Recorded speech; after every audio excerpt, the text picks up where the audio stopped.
Hey, welcome back. So today we're tackling a perspective on International Women's Day that, let's be honest, you've probably never heard before. It's a pretty challenging idea that's going to ask us to really rethink who and what we celebrate. Everything we're going to talk about today really comes down to this one phrase from our source material. The argument is that truly celebrating womanhood isn't about the people who are already in the spotlight. No, it's about focusing on those who are the most overlooked and most looked down upon. This quote, it's the foundation for everything we're about to unpack. So, here's our game plan. First, we're going to look at what this different celebration actually is. Then, we'll dig into what it means to be looked down upon. After that, we'll explore the counter-idea of embracing work culture, see how it all connects to feminism, and then wrap up with the big takeaway. It's a clear path through a pretty complicated subject. All right, let's jump into part one, a different IWD celebration. And this is all about pushing past the usual ways we recognize the day. So what is this different kind of celebration? Well, the source gets right to it with a very direct and, very provocative proposal that International Women's Day should be a time to celebrate adult female content creators. And this isn't just a random pick. It's a very deliberate focus on a profession that exists in a super contested, really controversial space. Now, to really get why that idea is so provocative, we have to tackle this whole concept of their work being looked down upon. So, Section 2 is all about facing that societal stigma head on. And the source doesn't mince words. It uses this exact phrase. It doesn't try to sugarcoat the reality that this group of creators is often dismissed, judged, or ignored. This phrase, most overlooked and most looked down upon, is the social reality that the source is asking us to look right in the eye. So what does look down upon really mean here?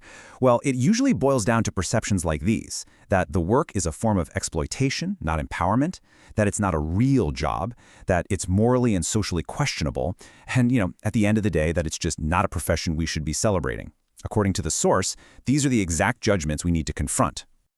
And that brings us right to the counter-argument. Section 3, embracing work culture.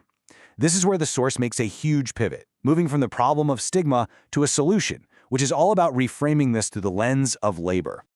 This leads to a really important question. The source says we need to be fully embracing their work culture. Okay, but what does that actually mean? It's not just about tolerating it. It's about a total shift in how we see it. And this slide lays out that shift perfectly. On the left, you've got the stigmas we just talked about, exploitation, shame, that it's not legitimate. But the source asks us to flip that and look at the reality on the right, that for many of these creators, it can actually represent agency and autonomy, empowerment and choice, and at its core, a form of labor.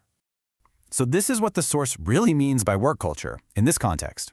It's about looking at this industry with the same tools we'd use for any other job, seeing it as a system of labor, as entrepreneurship, and as a route to economic independence for the women who are in it. Okay, now we're getting to the absolute heart of the argument. Section 4, the feminist connection. This is all about why embracing this specific kind of work culture is being framed as a feminist act. It's the big question, right? How on earth does celebrating this particular group of women tie into the broader principles of feminism? Well, the source actually lays out a pretty clear line of reasoning for it. And here's that logic, broken down into 3 steps. First, the argument goes that feminism ought to value all the kinds of work women choose to do, not just the socially respectable ones. Second, it's a feminist act to actively push back against stigma and judgment aimed at women. And third, and this is maybe the most crucial point, it's about centering female agency, celebrating a woman's control over her own body, her career, and her financial future. So let's bring it all home in our final section, the takeaway. Why does any of this matter beyond this one specific group of people? The central point from the source isn't really that you have to agree with its conclusion. It's more of a challenge. It's an invitation for us to take a hard look at our own biases about which kinds of women's work we think are valuable, which are legitimate, and which ones are worthy of celebration, especially on a day like International Women's Day.